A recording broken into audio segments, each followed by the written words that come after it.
Martin, comment ça va? Très bien, Sylvain. Hey, une belle chronique aujourd'hui, un petit peu différent. Oui. Les boissons alcoolisées, on en consomme souvent l'été, Oui. avec modération, bien sûr. Mais là, je veux savoir, y a-tu certaines boissons qu'on devrait favoriser pour une perte de poids ou une santé en général? La réponse est non. Parce que ça revient tout à peu près au même. En fait, au niveau des calories, il faut savoir que la question qu'on me pose tout le temps, qu'est-ce qui est le plus calorique entre du vin Ouais. ou de la bière? Oui.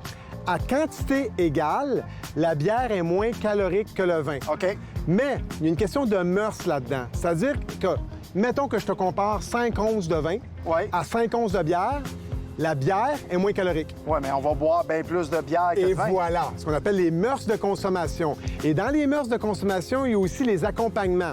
On boit du vin généralement, avec des aliments plus sains. Viande, légumes. On boit de la bière habituellement avec des des chips. aliments, ben oui, ou du fast-food, on va le dire. OK. Donc, les mœurs de consommation viennent beaucoup jouer au-delà des calories Mais par là, portion. oublie les à côté. Là, Oui. Parce que, OK, des chips, c'est pas bon, puis on exagère. Mais moi, je veux savoir ça, là. Un rosé, c'est-tu plus calorique qu'un rouge? Est-ce que c'est mieux dans une perte de poids? Les bières, maintenant, il y en a des bières avec low calories. Ah, OK, là, tu as un point. En fait, au niveau des vins, qu'on parle d'un rosé, d'un vin blanc ou d'un vin rouge, là, on parle d'en moyenne là, entre 25 et maximum 40-50 kilocalories par consommation. Kilocalories. Bien, calories. Le vrai OK. terme, c'est kilocalories. Kilocalories. Donc, c'est négligeable. OK. Ça fait pas une Un différence. verre, 50 calories. Ben mettons 25 calories de différence entre un verre de vin blanc et un verre de vin rouge. OK. Donc, c'est pas significatif. C'est Parfait. pas là que ça se passe OK. dans une journée.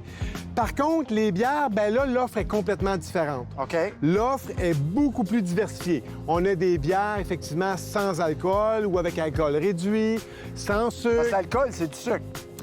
Non, l'alcool. En fait, l'alcool, c'est un produit du sucre en bout de ligne.